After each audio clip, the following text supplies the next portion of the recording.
This is a Two Front podcast. You got a crooked smile, well that don't bother me much. You double overworking, double time, you double tough. I'll just shine it up until the sun hit like a glare. I gotta dare, get the fuck up out the chair. Dmitry, welcome to our show. Thank you for having me. Absolutely. Excited to be here. Dmitry, what is a DPO? So we used to be a DSO, which is a dental service organization. And then we updated our name to Dental Partnership Organization because we truly are a dental partnership organization. We have various partners in our organization that are true equity partners within their offices in the organization. So we decided to update it. By no means do I take credit for DPO. There's been many DPOs before us. And, I understand that there's some sort of ideas around it or not. We just thought it'd be appropriate to update our name to really exemplify who we are and what we stand for today.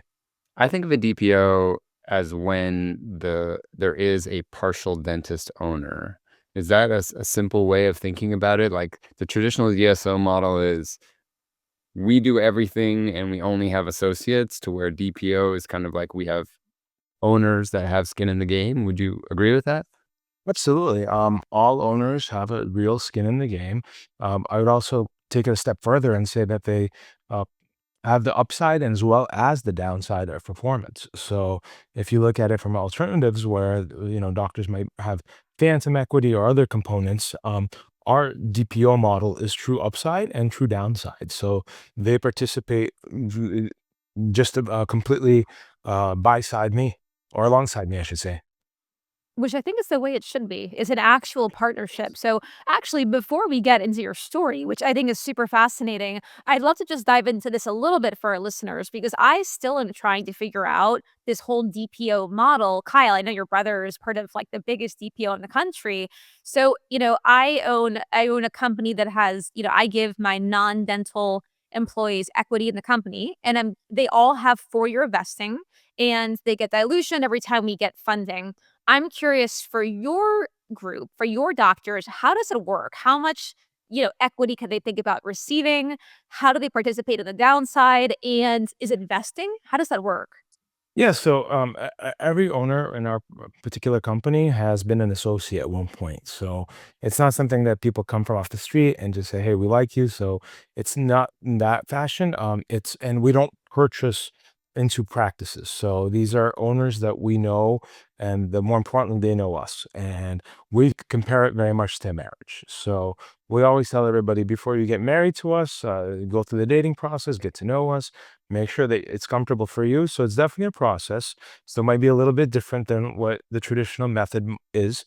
It works for us. It's worked really, really well. And then alongside, we give up to equal equity. So it's true ownership, it's true equity, it's true alignment. In terms of funding, we never had outside funding, I should say. So I can't really talk about dilution yet. That's so awesome, by the way. Yeah, like anything else, right? There's upsides and there's downsides to it. I'm sure anyone that has funding can speak to it, and anyone that doesn't have outside funding can speak to it as well. It's just something. It's a decision we made this far, and we feel very comfortable with it.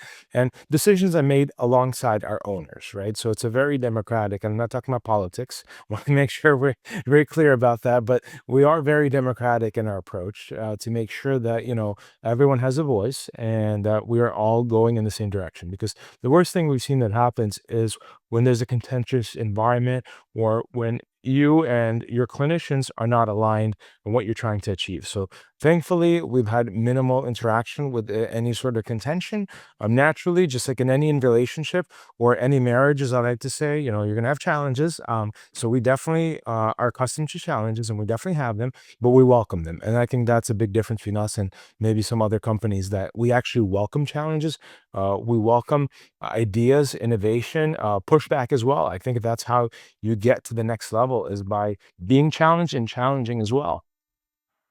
I'm so happy that you're bringing up this concept of challenge and challenging communication in a DPO because, and the fact that you compare it to a marriage, because you're so right about that. Like, I was just having a very difficult conversation with a partner in my business.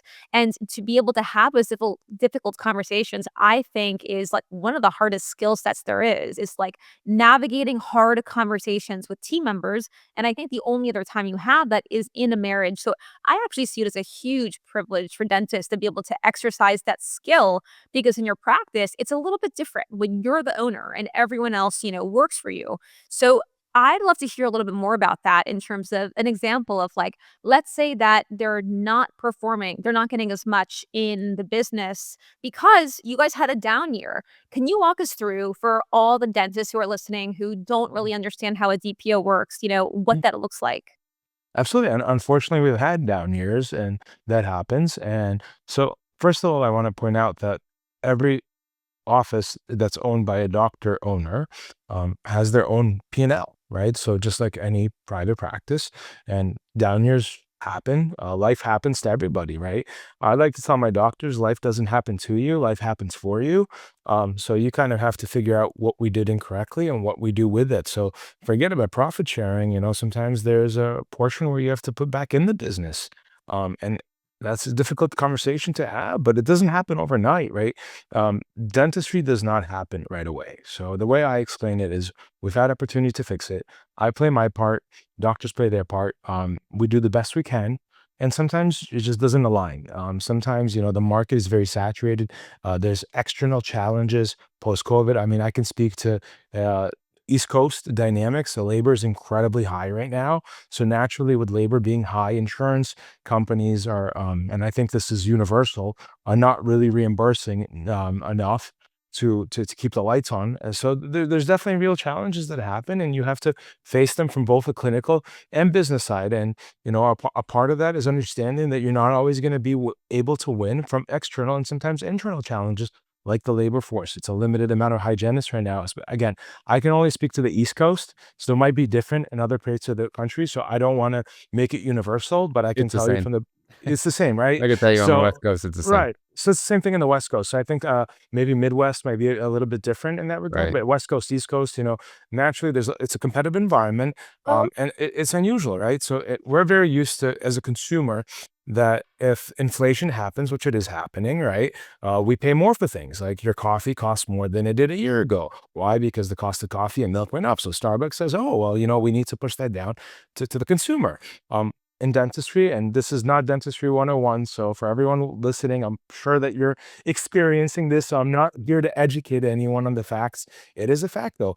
Insurance companies make a decision, hey, we don't want to reimburse you more. Well, how do you handle that when the labor costs are higher?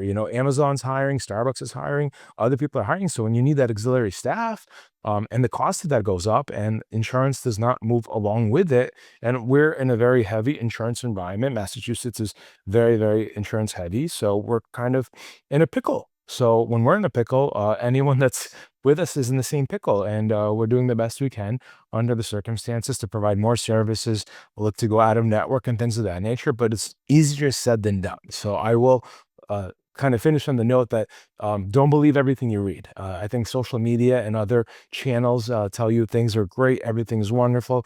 And the truth of the matter is we're all going through the same challenges, and how we face things probably the difference is we're always looking at innovation as our core to figure out how to reduce labor, increase case acceptance, things of that nature. And that's the only way to win in this environment.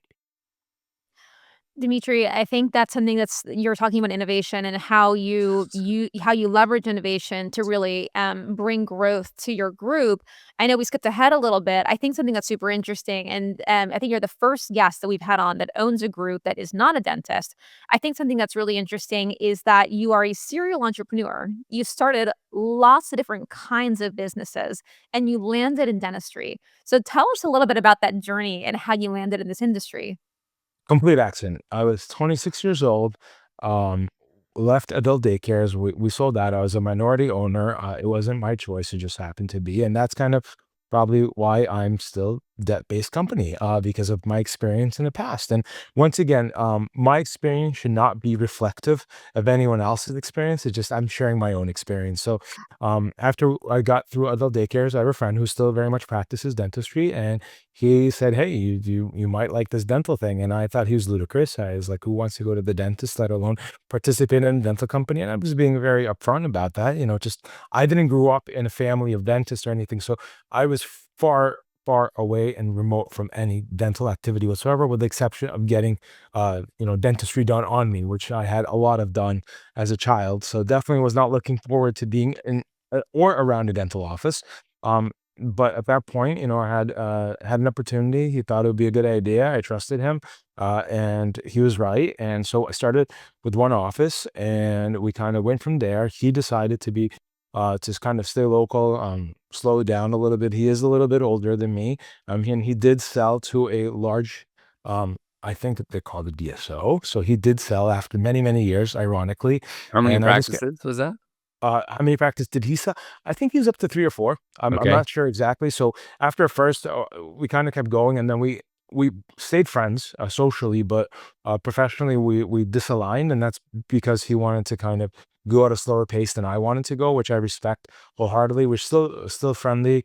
Obviously, if he can share his story about what happened on his end, but, amazing guy, amazing dentist, amazing friend, nothing but love for him, and so just I kept growing.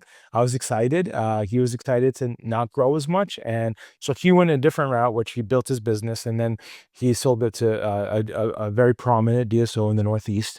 And I grew my business, and I'm still growing, I guess. And how many So practices do you currently have? we currently have, so as of today, and this fluctuates because we keep buying and selling.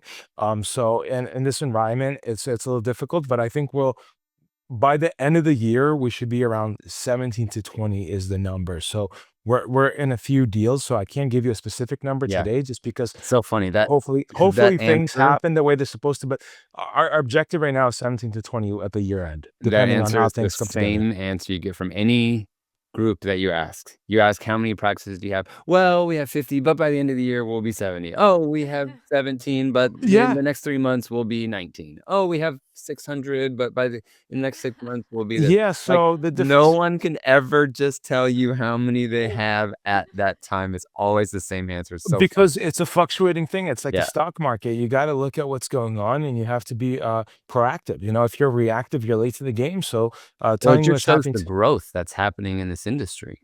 it does show to the growth of the industry, and also it shows to the challenges of the industry, right? Because no one can give you a number, not because they didn't want to, but because the truth of the matter is, you're looking at everything on a day-to-day basis. You're talking, in our case, to our partners, figuring out what makes sense, what doesn't make sense. Do we want to go this direction? Want to go that direction? Because look, let me flip the script a little bit and tell you, numbers on the board, it doesn't it doesn't matter, right? It's irrelevant. I know people with 2, 3 practices that are crushing it, and I'm not that I'm not enviable of anyone in their position, but I can tell you that anyone that is into the number game, which I know is very popular right now, I would tell you that there's people with 2, 3, 5 practices that are doing better than people with 50 practices. For Well, let's sure. dive into that, Dimitri. Let's dive into that because I think for both doctors who are listening that are part of groups, or those that are listening that are considering joining a group, or doctors who want to build their own group, I'd love for you to share your wisdom there. Where you how some questions that I have that are rolling around in my head. How are you determining which practices you're selling and which practices you're buying? How do you evaluate that? Let's start with that question. Yeah, so we evaluate it along with our clinicians, right? So, they're on the front lines, and I give everyone, including, Dr. Stanley and Dr. Murad, all the credit in the world. You guys are the clinicians, right? So they play a big role in determining, hey, do we see upside here, right? Because as I shared, we have both upside and downside. So people don't want to be in practices that have a downside naturally. So at that point, you make a decision why it is. And, in all fairness, there's been practices that we have. Went away with, and we've seen great success from other doctors. So there's no secret. It's just, do you align in that community? Are you providing the service they're looking for? And life events also happen to our partners, whether it's good things and or bad things. And then we look at it and we're like, hey, do we see us being a good custodian of that practice in that community. Some communities we just had seen crazy growth, so much consolidation, so much growth, and it just sometimes doesn't make sense just because there's not as many patients as there are dentists per capita per patient.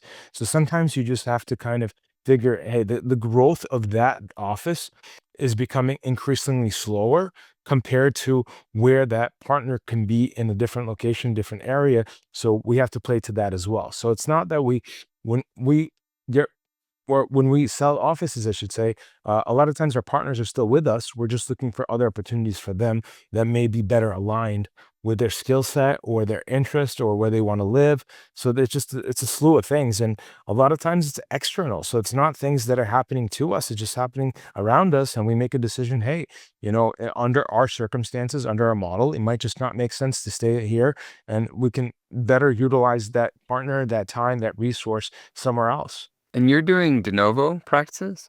So we're doing de novo for the longest time, just because the market the way it is, the cost of capital, as well as to my point of how much congestion there is in the dental market and how much noise there is becoming increasingly more difficult to do de novo. So we have kind of pivoted a little bit into purchasing practices at this point, just because the time it takes to break even on a de novo, at least from our experiences, and maybe other people have different experiences, have been an all-time high. So the challenge is the cost to get to a break-even point versus purchasing their practice has become somewhat unsustainable for us specifically. Unsustainable. So it's Unsustainable. it's too expensive to start a de novo, and the time frame is too long to hit profitability. For Right. us specifically, yeah, because Yeah. the cost of capital is high, right? So you're on the clock day one. Everyone's getting SEO, everyone's paying for SEM. So there's no real magic trick anymore, right? It's just like when you put up a new shingle in a location where there's another 20 dentists within a mile range, it's like what is it that you're offering that they're not offering? So yes, we have multi-specialty practices and things of that nature, and that's all great in theory. But the reality is, if you have a dentist that you like, the chances of you moving to that dentist because we have some fancy machine or we're offering anything is really not. That's true. At least where I come from, I don't think that's enough to turn them. And being out of network is definitely not a helpful thing. So you have to be a network. That cost goes down, labor goes up. You're also competing for the same staff as your competing dentist. So sometimes I just don't want to be in a market just because I feel like I'm going to take from people that I call friends in the industry. And I've seen it happen to me, and I didn't necessarily appreciate it. So I try to do the best. Does it happen? Of course it does, naturally. But we try to restrain ourselves from being conscious of what's going on in that environment, and being friendly as much as we can be. Obviously, we all run our businesses and we want success for our business, but at the same token, we want to be good custodians of the industry So that is allows the us. starting point then finding the best location? Because, a lot of people, people want to live in big cities because there's more amenities, or, the houses are nicer, or whatever it is, Food's better school better. systems. But is that worth it? I know a lot of people, a lot of people that I know say, I'm going to move inland, or I'm going to move to the country, or I'm going to move to this place where I have a 1 to 5,000, you know, doctor to patient ratio. But is it worth it for their lifestyle? For me, it's not. I have 52 dentists in my building, not in my city, not in my town, not on the block. In my building, I have 52 dentists, and everyone does fine.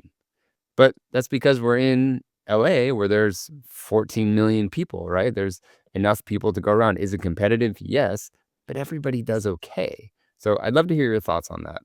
Yeah. Especially because you're in Boston, right? You're So, starting Totally. so practices let me push in, back on that. yeah, When did you start your practice within the 52 doctor building? When did you start? we bought our practice in 2013, Okay. but the practice started much earlier. So you put one on one together, 2013 plus much earlier. What I Mm. would push on is imagine if you had to open a brand new practice in that building today. It How happens, long and would they it? do fine. I mean, and what do you think their changes? What do you think why are people choosing them over you, who's been in I that think it's building new for? people coming into the city because there's people constantly coming in, and they find them from, I don't know, Instagram or from Yelp or from something else. So when you say Or maybe fine, it's price. Yeah, so fine is obviously one of those words that, someone can be doing fine doing X, someone feels fine doing Y. So I think we got to like dive into numbers to say what's fine because that person might be living in someone's basement or in a living room and they're telling you they're doing fine, but the truth of the matter is what I always tell doctors because I hear this whole fine thing all the time, right? I love it. And then I'm like, can I see a copy of your W-2, 1089, K1? Then we could talk about fine. But until we look at that, fine is such an arbitrary thing. As we all know, everyone could be doing fine according to what their standard of living is. Well, should So I we love this should we conversation be so much. sorry, Ingrid, should we be complaining about the practice not doing well if we didn't pick a place that gives us the best chance? Is kind of my question. I mean, I think that every practice gives you the best chance up front. It's just what happens afterwards, right? So I But I can mean, is that assume. really true? Like, let's say we moved somewhere in the country where it's like 1 to 3,500 patients, as So opposed to my building where it's whatever, I don't know, 1 to 1,000. I think you have a much better chance of succeeding in that 1 to 3,500, right? 110%. But what I push on, and I would love to open to those practices. And if you know doctors that want to partner and go to those practices, I'm ready. Exactly. I'll jump in my car right now and meet them. I will have to excuse myself on this beautiful, wonderful, amazing podcast. And you guys are awesome. But let me know where they are. I gotta go. Obviously that's not the case. The truth in the matter is, you guys went to school for a long time. And you want to be around individuals like-minded, rightfully so, and that's okay. And so the question becomes is what we've noticed or what we've gathered is the people that go to these countrysides are people that are from the countryside or have some Totally. relation to that. But if you have relation there, you're not looking for the DPO or DSO or whatever organization. You're going to go and you're going to take over your, familial practice or something of that nature. It's not sold, it's generational. They already have everything pre-planned for you. We've seen that a lot. Now, to compete in that, yeah, absolutely. We can come in and will we do great? We'll do phenomenal.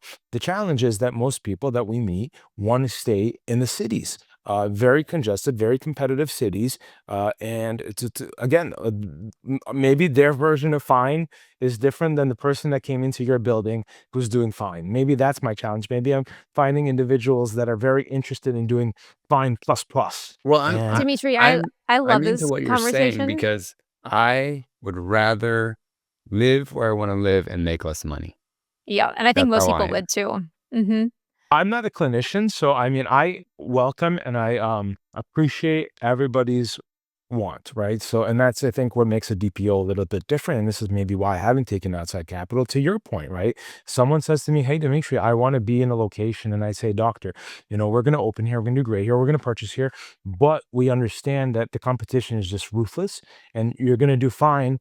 Or you're going to do fine plus, but you're not going to do fine plus plus plus like Dr. X is doing just because of these variables that we just can't control. Absolutely. I've had doctors like this, and that's awesome because we're aligned, right? So we have a core alignment of, hey, you're going to enjoy yourself. I'm going to have a great time. You're going to have a great time. We're going to have a phenomenal time working together, but we're realistic about what's going to happen. And It's I think great. the challenge sometimes is realism doesn't come into play because then you're like, oh, well, Dr. Stanley, my buddy, Dr. Stanley, who happens to be a rock star dentist and, a part of Pearl and all these things is doing XXX and I'm doing 1X. And it's like, well, you can't compare apples to oranges. It doesn't work. So my biggest challenge is always like, hey, look, please compare to people in your city under your circumstances, and then we'll be fine. So So that's probably, Dimitri, yep. let's talk about your group and your circumstances because I Yeah, love this conversation and I think sure. that numbers are the first step towards empowerment. Like I know For from sure. experience, I didn't know numbers at all when I graduated, right? Like I negotiated my per diem like 20% and I thought I was like on top of the world and then I realized I was in New York City, so it didn't matter how big my per diem was, I was broke no matter what.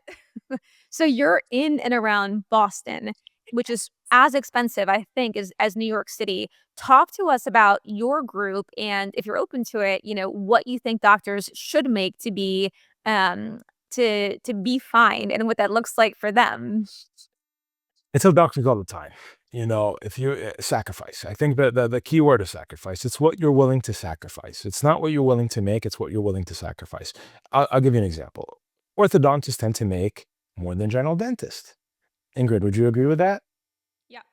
Okay, cool. Well, would you agree also it is more competitive to get into ortho and you had to do better in your dental school to have the opportunity, so on and so forth. And we can continue this. We don't need to, but I Yep, think you're yep. good.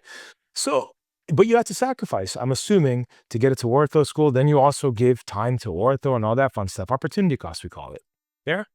Exactly. So you sacrificed. And I mean, the traditional route is the orthodontist will make more and the oral surgeon will make more than a general dentist. So True. general dentists that do more procedures will make more than general dentists that do less procedures.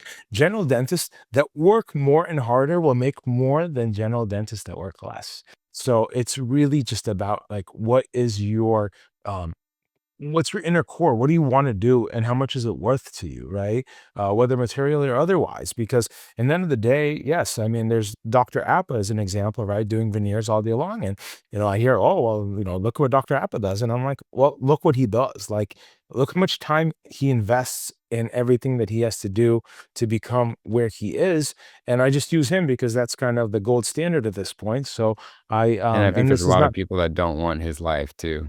They may want his bank account, but they don't want his life. And that's the thing. Thank you so much for bringing that I'm up. one And of them. that's so many of them. And I push Same. back on it, right? Exactly. So, but you have to choose. You can't have one without the other, right? So that's kind of where I come to. Boston's incredibly expensive. Real estate is aggressively and grossly overpriced.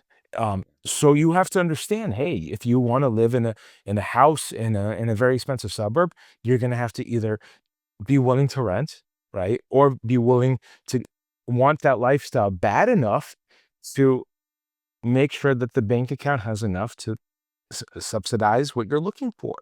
There's no middle ground. I think the truth in the matter is to make it more simple. Is there is no middle ground. I sacrifice all the time. I'm working nights. I'm working weekends. I'm working mornings. It just doesn't stop. And I recognize that, and my family definitely has to sacrifice with me. And that's the other thing I want to make sure that everyone who's listening and is like, okay, well, I'm willing to sacrifice. Well, no, it's not only about you. You have to understand that everyone comes along with it. So your Mhm. wife, your kids, your husband, whatever, your boyfriend, girlfriend, they're all a part of the package. And I think when people recognize that it's not just you, but everyone that's around you that's sacrificing with you, a lot of people at that point say, whoa, that's just too much. And that's kind of the conversations I have up front with doctors and saying, hey, look, this is what we can do here reasonably. Is this what you want? And then they say, no, Dimitri, we want 10x this. I say, absolutely. I completely understand. We all do. And that's a really, really reasonable request because you as clinicians went through a lot of sacrifice already. So you know what it's like. You went to dental school, you applied, you had to be better than so many other people to get in. Then you graduate, then you take tests again, and then they give you a license, and they're like, okay, now go work. Okay, fine. I'm working. I'm tired. I'm paying all these bills. Like, what is in it for me? Like, when is it my turn to shine? Right. And I respect that and I understand that so much. And that's why I love dentists so much, because you guys have to sacrifice so much just to get into that chair, to have the opportunity to make that opportunity for yourself to make that much money. Yeah, we And have then to you have to start over. sacrifice to have the opportunity to sacrifice, basically. That- How Right. and you mentioned you work mornings, you work evenings. I love that Absolutely. you mentioned that it's not just you that has to make a sacrifice, it is your family. How do you stay sane doing that? Because there's a lot of people that this is very glamorized now, right? Like I sleep 3 hours a night, and you hear this a lot in the entrepreneurial game, especially on Instagram, on TikTok, and this kind of stuff. But how do you stay sane? How do you do this for a long time? Because anybody can do that for a year, right? I mean, anyone can grind, but how do you grind for 3 years, 5 years, 10 years? Yeah, absolutely. I think a great person also is a fear. One of your partners, love the man. He's amazing. Look up to him. What he's been able to do at Pearl, I've seen him plenty of times, and I think that man sacrifices just as much, if not a lot more, than I do. So, I think it's passion, right? I think that the core thing is passion. It's not sanity, it's passion, right? So, you have to be willing to have enough passion or have it, and it's grit, right? The other thing is, anyone that has a question, I would just tell them, read Angela Duckworth, Grit. That book really summarizes a lot of what you need. Some people are born with it, some people find it in various sources, but it has to be a lot more than just some sort of material possession.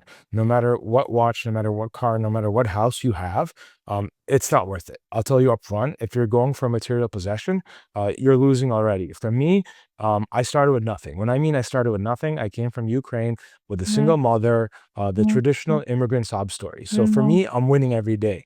So the passion I have for everything that I have and everything I'm achieving, it's just incredible. And I'm so grateful to the opportunities that I've been given, that to me, it's like I don't see it any other way.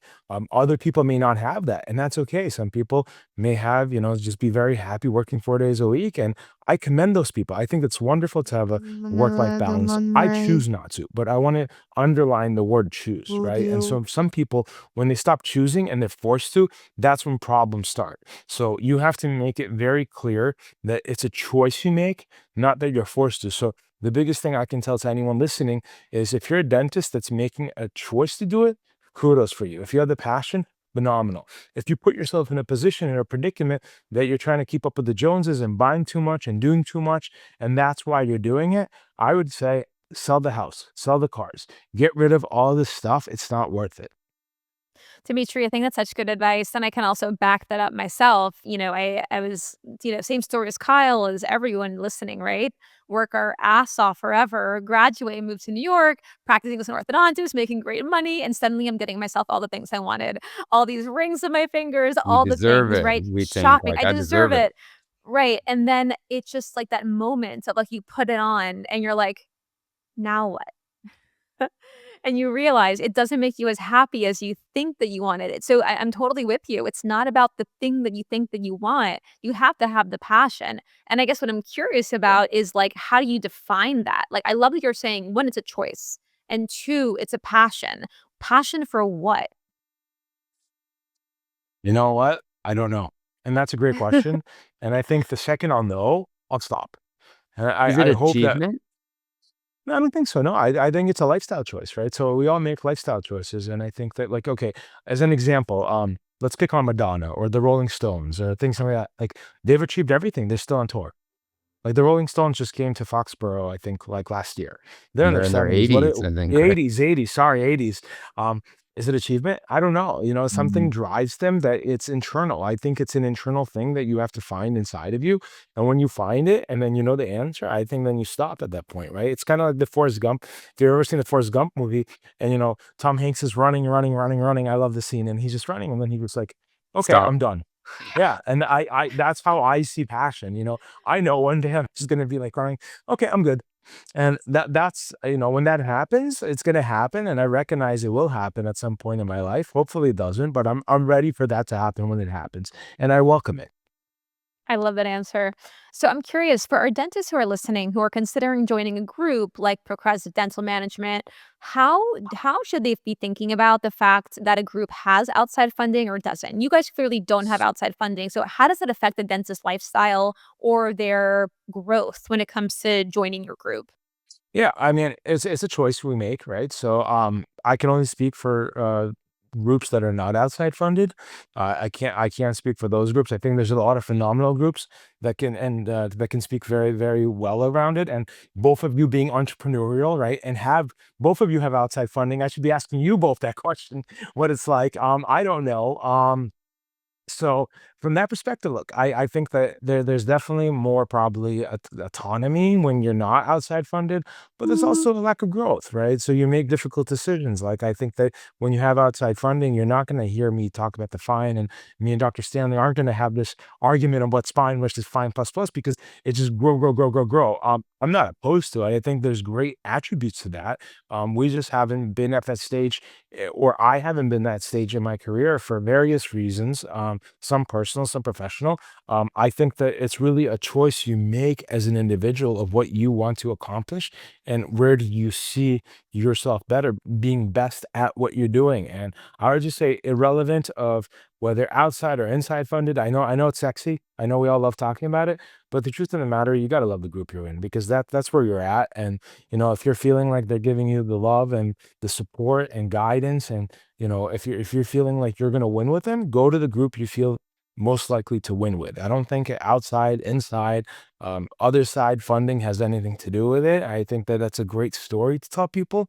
But in the end of the day, you work in an office, you do dentistry, and wherever you feel best suited to do that dentistry, and the people you feel are going to allow you to do the best dentistry you can do and be well supported doing that and get to your financial goals as well, being able to do that, I think that's the right group for you. It has nothing to do with funding. And I know there's a lot of stories this way, that way, blah, blah, blah, blah, blah, blah. But, in the end of the day, pick the people that you find that you can connect with the best on a day in, day out basis, because it's a marriage. So hopefully you don't marry someone because they're wealthy or less wealthy. You marry someone because, you find them to be the best partner for you. I know you have a fairly low clinician turnover, and this is a huge problem in all of dentistry. Dentists are getting burnt out, or they move to this place and they work here for a little bit, then they move to this place, and then they learn a little bit, then move to this place. How have you been able to create this low clinician turnover and get clinicians that want to continue working with you or for you? What is the secret there? Yeah, I think it's hire slow, fire fast concept. Okay. So we're definitely slow to hire. And I'm very upfront with everybody, as you can probably see. So a lot of it is like, if people are looking for the greenest grass, I'll tell them where the greenest grass is. If someone says, hey, I'm here to make the most money, I'll tell them, go to competitor XYZ. They just crush it. The amount of patients they have, I'll never see in my wildest dreams. Or if I want to do this, and that, I'll tell them, go there. And it's about not being able to scale at a rate that other people are scaling. So I don't think it's a round of applause that's due to me. I think it's actually probably a hindrance, because, we're not growing at a pace that other people are growing.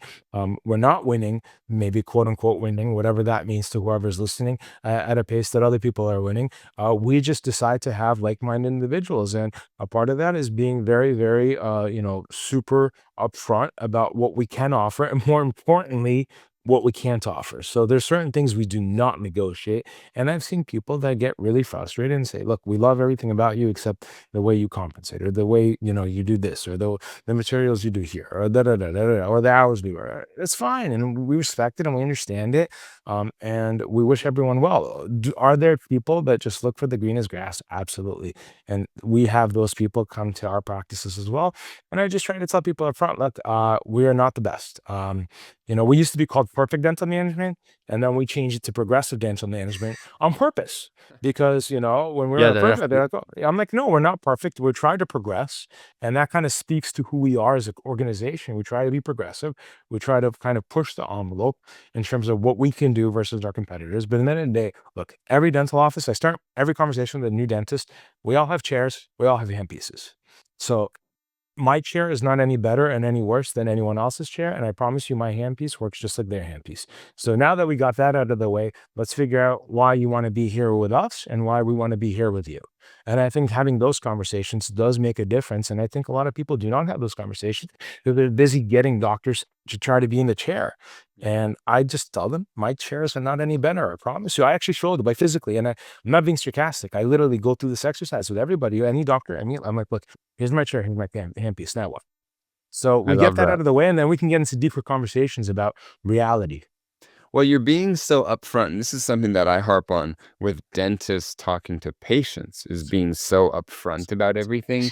Yes, this may break. Yes, this may fall out. Yes, you may get sensitive. All these things. I'm very big on setting expectations low, even, so that if it's normal, then that's considered high to them. And it sounds like you're doing the same thing. The other thing that I see with you after some of the questions that we've asked you is you're willing to grow sustainably and not have this giant spike that every other DSO is doing. Is every other DSO wants to say, and it's like that joke that I made, oh, we're at 25 practices, but we'll be at 97 practices by the end of the year.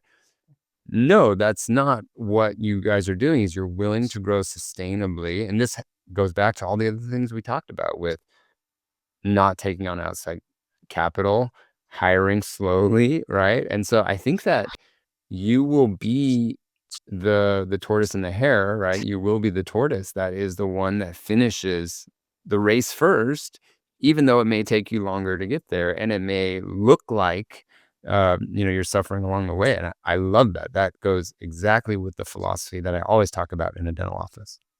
And to Well, I add to appreciate that. that, That's awesome. Thank you. Far To add to that, metrics. your choices, I feel like your choices have also reflected my choices. You know, I run a clear aligner business for dentists, and our competitors have raised hundreds of millions of dollars, blown up, shut down, all the things because it's a very sexy space to get into, but there's a lot of liability, a lot of patient complexities, a lot of the issues. And so I've made your choices similarly so that we don't do that and we can grow sustainably. So it's a slower route. So yeah, I'm in your same boat.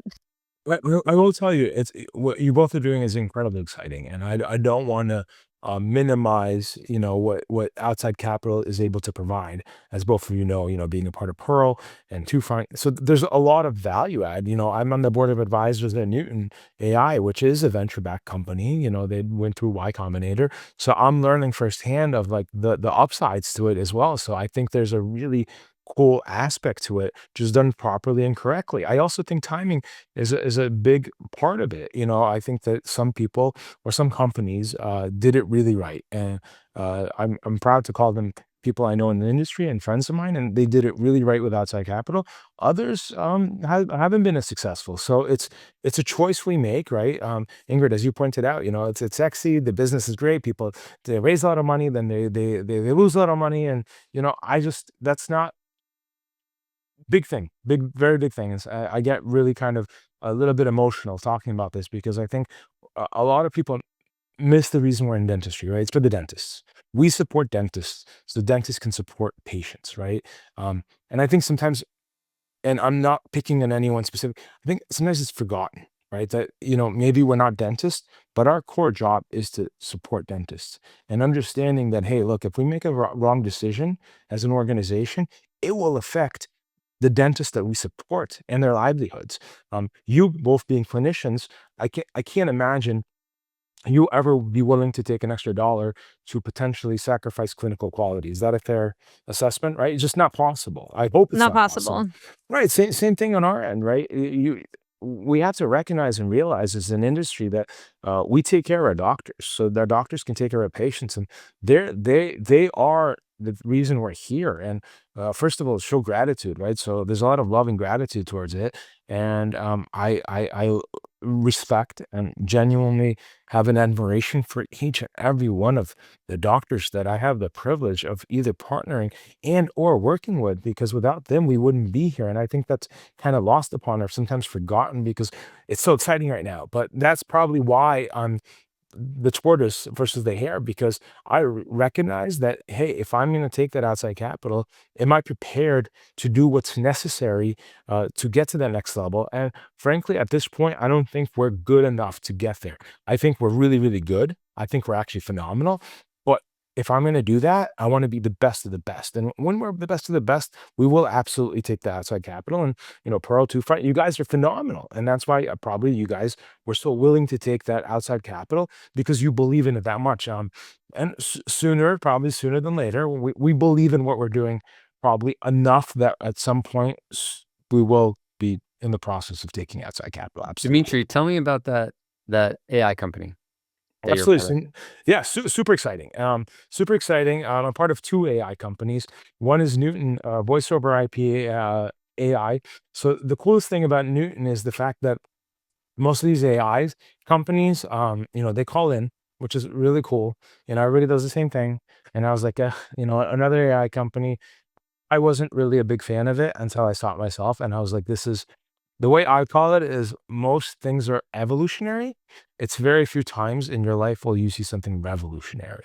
And the way I talk about Newton is genuinely it's revolutionary. It's two very intelligent young men that started it. They went through the Y Combinator, got in, graduated, got VC backed, and I met the CEO and the co-founder accidentally in California over lunch. At an event, and we started talking. He's like, I'm doing this thing, and I'm like, makes no sense, whatever. So many others like you, irrelevant, let's keep moving.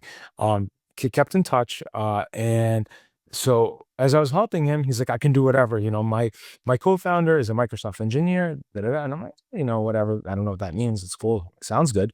Then I realized they really genuinely could do everything. So I said, hey, if you want to do anything, why don't you do a call out feature? Because we're having some trouble with cancellations. Because the worst thing that happens in any doctor schedule is when you have a cancellation, you need to fill it. Well, they're like, oh, well, our software, Sophia, our AI agent can fill it. And I said, what do you mean it can fill it? So what they do is they scrape the schedule for any cancellations, especially next day, and the automated agent calls and tries to fill that specific spot. So the biggest challenge we have in dentistry, right, is your front desk right now is overworked. Sometimes you're paying them a lot of money. And the worst thing that can happen is there's a patient in front of you and there's a patient on the phone. And who do you want your front desk to deal with? The patient on the phone that you could, potentially lose to one out of the other 52 dentists in your building, in your case, right? Or the patient in front of you that's going to get irritated and saying your customer service is going down. Again, going to another doctor in that building. So in this particular case, it allows the front desk to really hone in on the people in front of them and really focus on taking away that need for the AI. The coolest thing of all is it's very intuitive. So in other words, the AI agent actually understands when the patient's frustrated or agitated or whatever, and it will escalate to a front desk Is if this needed. specific for dentistry or no? Right now it is, yeah, absolutely. Everything's focused on dentistry. We're doing all the beta testing for it, so it's really cool. And the other thing that I want to share is a lot of these technologies are built by people that are not in dentistry. Like Ophir did a really cool thing where, obviously you're a part of their organization as a dentist, which is phenomenal, right? A lot of these companies don't have a dental aspect to it, so they're just kind of throwing things at the darts, at the walls or whatever, hoping that something fits. Like two-front. Imagine two-front without Ingrid. It doesn't really work, right? Sure. You need the ortho component, right? So it's very, very important. So us being in the forefront of it and making sure that it functions properly. And obviously there's some challenges to it. So sometimes we get the grunt of it as well. But we really believe it's really a revolutionary product because as labor is going up, front desk is becoming more difficult to find. This is a need, not a want, but it's genuinely a need in the marketplace. Yeah, it's awesome. I'm an advisor for a competitor of that. And I think there's no question that this will be so normal in every dental office and really in any business. I mean, it's crazy that we have our front office team that is answering the phone, scheduling something, also checking out that person, that new patient is there. They're giving them something to sign up with. It's crazy. I think this will be so normal and everyone will be used to calling and scheduling with an AI agent. So yeah, I think it's a big future. I Yeah, no, totally it's a big change. agree. One thing I hadn't heard of though, I've heard of the ones that, patients call and AI answers, gets them scheduled, even gets insurance verified. What I hadn't heard is what Dmitry you just mentioned, which is that they're proactively calling other patients to fill the schedule. Is that right? Absolutely. It's phenomenal. It's truly, and we're always looking for more advisors. Dr. Stanley, if you feel like looking for, a And yeah, revolution instead of an evolution, just saying, yeah, no, it's phenomenal. It's the call out feature that really is the differentiating factor. And that's the reason that I decided to join the team, because I was like, this is exactly what's needed. The call in is great, but the call out is really something unique. That's huge. That's huge. And how does the AI Sophia know who to call? Through an API, right? So there's various APIs depending on the practice management system. So the various APIs will allow you to actually integrate into the schedule, and then it'll scrape the schedule and it'll see when there's a missing link, and then it'll help you fix in. And there's a lot of customization involved, right? So every practice has its own. So the people that say, hey, well I want to make sure there's no cleanings or there's only crowns here or things of that nature. So every practice is highly customizable as to what you allow for Sophia to put into that slot and replace it with. So it's not just, just calls and then people just randomly show up and that's how, no. So it's very, very customizable, and it really works around how the way your practice works. So as the idea is that Sophia should be a replacement for your front desk, not someone that's causing harm or in any way frustrating your front desk. And do you have some initial data on how many calls, I'd be curious as a practice owner, Yeah. how many patients are they going to call before they fill one slot? Yeah, absolutely. So last month we had one practice where Sophia scheduled, and this is all encompassing. So this is not just cancellations, all encompassing. She was able to schedule 150 appointments. That's calling in and calling out collectively. So that's the amount of power it has. Granted, it's a very large practice that we have.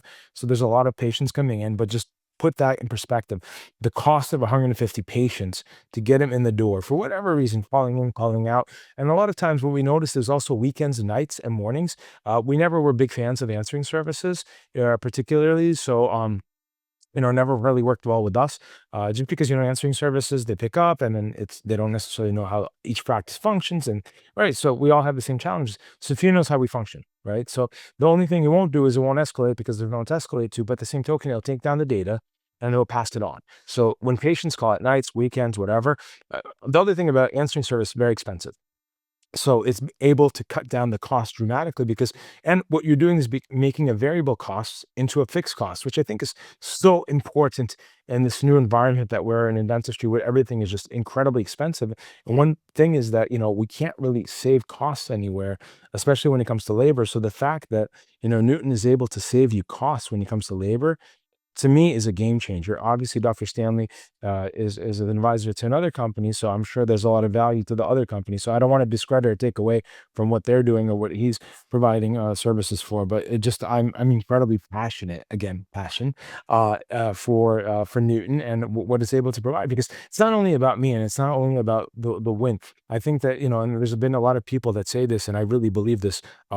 It's the better we do as an industry, the better I do. Right?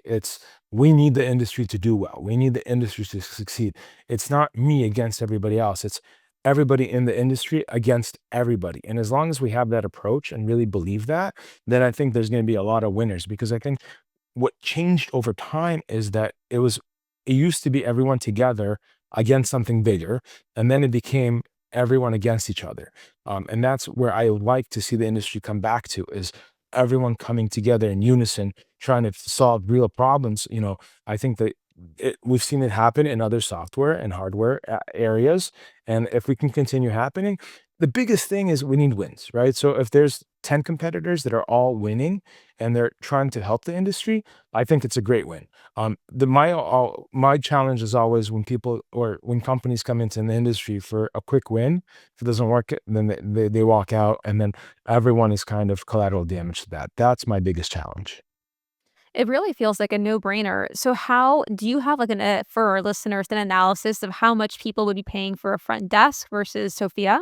Yeah, so Sophia's right now $699 a month, and for the people that say, "Oh my goodness, it's way overpriced, it costs too much," I can tell you that you have to compare it to the cost of your front desk, not to compare it to the cost of a phone system, because what it's really doing is, and two ways to look at it, right? And in all fairness, the people that love their front desks, phenomenal. Keep your front desk, have them do more high value proposition work, right? No different than your dentist. You want your dentist to do the most high quality work they can on patients and the most valuable time, because time is the biggest value suck. And there's a huge value suck in the front desk, right? So we want to kind of limit that. And then the other practices that might be doing fine, but not fine plus plus, it might need to cut down on their labor a little bit. Sophia can absolutely act as a replacement for that front desk.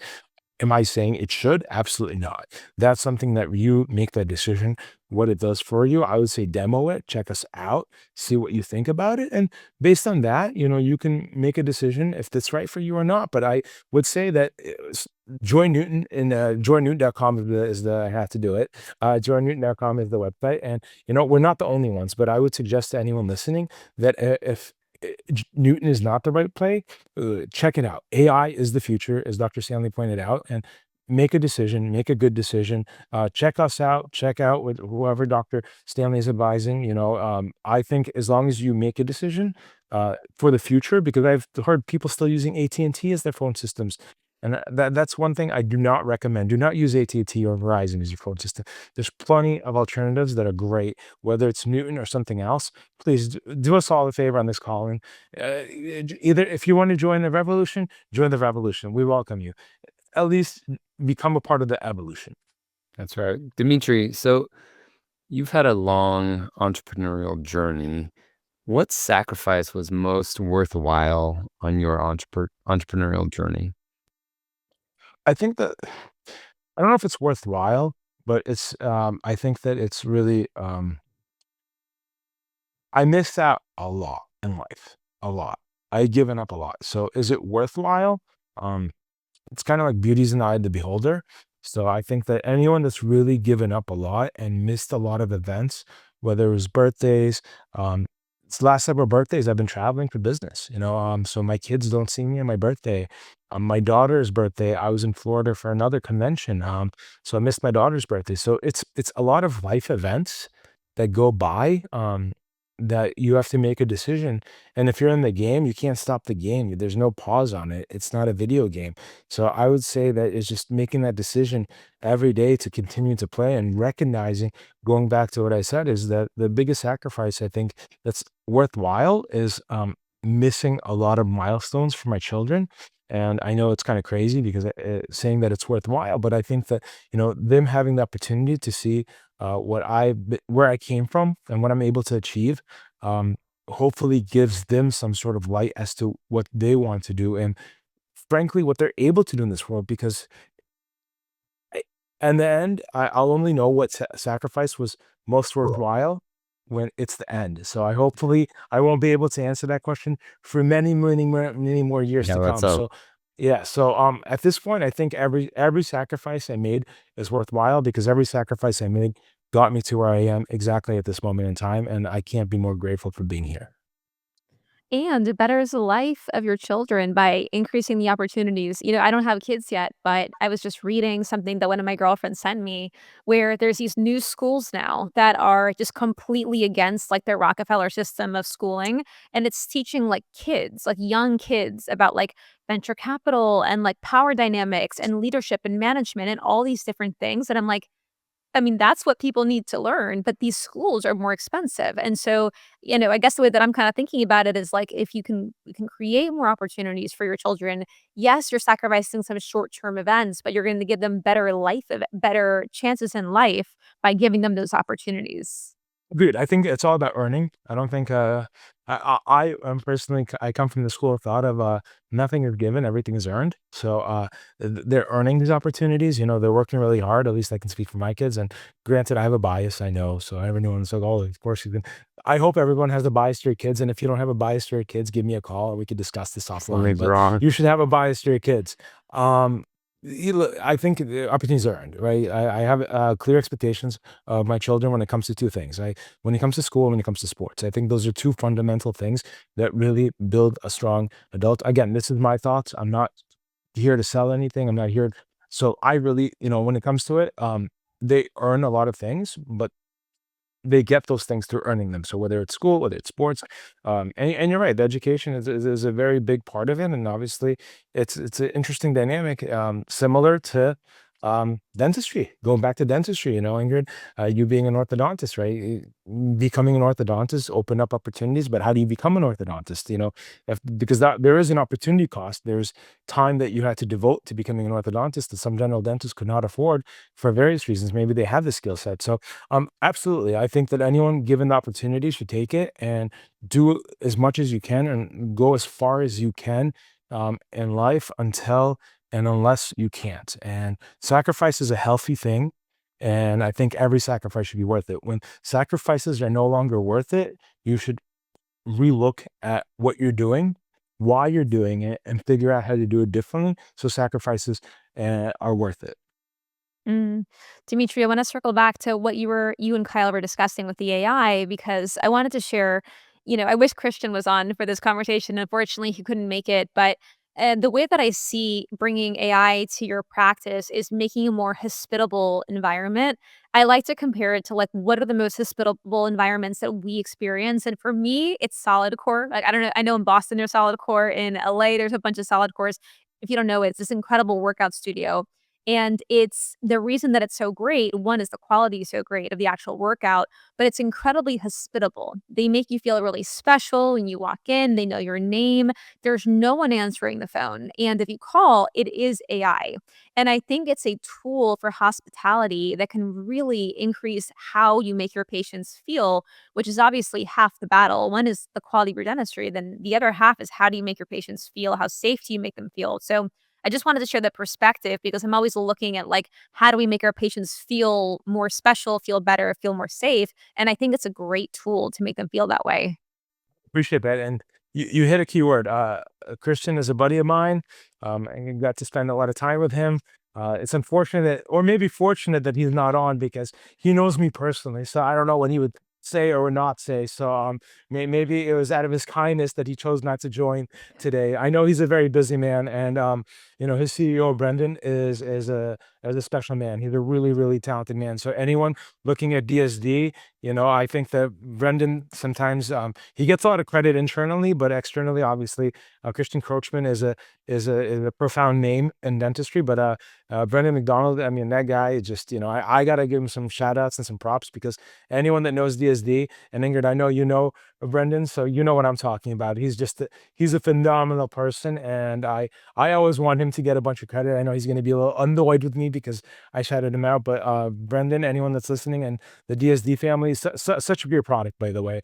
And I know he's not here, but it's such a amazing thing with Christian and Brendan and the whole team in Madrid, and JJ locally, right, in Miami. So if you guys are looking at DSD, look up JJ, because he's here, and I mean, it's such an amazing product, and what they're able to do, I think very few people have been able to do. So definitely check out DSD. I got to visit them in person in Madrid, and I can tell you, they're like, you have no idea behind the scenes what's happening. They have like an incredible, incredible team supporting you. It's just like the most phenomenal multidisciplinary planning center. So Dmitry, I want to ask you a fun question, which is Love that it. you're part of YPO, which for those of people who, for those of us, for those people listening who don't know, it's basically like like a group of people who own businesses and have a certain amount of revenue and have a certain amount of employees. And you get mentorship in there, which is pretty cool. Like you get mentors from people that are more successful than you from like a monetary perspective, right? Or a company growth perspective. Mm, a little different. Did I Sorry to get it interrupt. wrong? Definitely. It didn't get it wrong. So every chapter has its own kind of concept, right? So around mentorship. So I personally signed up to have a mentor. So the mentors are from YPO Gold. So they're all different age than us, right? So the concept is that it's not necessarily revenue, but it's people who have just been there and done Life that, and experience. have seen life experience, which are worth a Mm. lot more than any amount of revenue anyone can ever ascertain. So yeah, that's how it works in our chapter. I know a lot of people in dentistry are in YPO, because I was invited to YPO through some people that are non-dentists themselves and run DSOs, DPOs, whatever, in Massachusetts. So I know there's a lot of YPOers out there. So in my particular case, I think it's a game changer, YPO or not. And of course, I give so much gratitude and so much love to YPO, and I think it's phenomenal. And anyone that has the capacity or ability to join, I definitely think they should. Outside of that, I think mentorship has been a game changer. I actually saw my mentor today before coming here, and he told me everything I was doing wrong. So I appreciate that, Richard. So a lot of homework assignments to get done And what in the what next several business weeks. is your mentor Richard in? If Yeah, you're so okay he's in saying. cabinets. Cabinets and construction. Has Okay. nothing to do with what I do. Completely irrelevant to, the furthest thing from dentistry. But it's not about that. He's 83 years old, which is amazing. Wow. Uh, Rock star. The guy plays golf all the time, travels. I mean, if we can all be like him at 65, and as I said, I saw him earlier today, and I'm like, I don't get it. You look younger, and he's like, yeah, it's I don't know, but it's phenomenal. And the one thing that I think he would like me to say for anyone, hyper successful individual, just not only successful in business, successful in life. This man but he's been through so much, and I think that's the biggest thing I learned from him is like, it all looks good from the outside. We're all winning from the outside. It's the inside, when you really get to know a person, get to know a business. I don't think anyone is necessarily losing as much as you think they are. I don't think anyone is winning as much as they are. We all have our businesses. We all have our lives. It's about staying sane. It's about figuring out, but it's also finding people in your circle that will guide you, that want to help you, and that cherish you and want the best for you. And that's a really hard thing to do. Incredibly difficult. Easy said, very difficult to accomplish. I'm incredibly blessed to have Richard, and I see him all the time, and he just gives me guidance. And I think the cool thing about having an older mentor is you can see life, at least I can, what it looks like later on. So I know if I'm lucky enough to live till 83, what 83 looks like in a very intimate, thoughtful setting. So now, as I'm younger than 83, I'm able to kind of live a little differently, and I'm picking my whys in my house a lot more carefully than I did before I met him, which is a few years back. Yeah, that's great. I think for all of us that have been in business for a while, I think the longer you're in business, let's say in dentistry, the more you realize that the only thing, and this is one of the things that my one of my partners in one of my businesses, Dr. Martin Mendelson, says, who we had on the podcast. He says, what we do in the mouth is unique, but after that, everything is the same as every other business, right? I mean, marketing and ARR and collections and, raising money. I mean, everything's the same, right? What we do in the mouth is Hiring. different. So having a mentor that builds cabinets, right? I think there's so much to learn because business is business. So Dmitry, this has been really, really cool. I think there's a lot of key takeaways here. Where can people find you if they want to follow you, whether it's on LinkedIn or whether it's on any social media platform or, your DPO? Where's the best place for people to see what you're up Check me to? out on LinkedIn, Dmitry Burshteyn. More importantly, I hope they find both of you guys, and I hope they find DSD.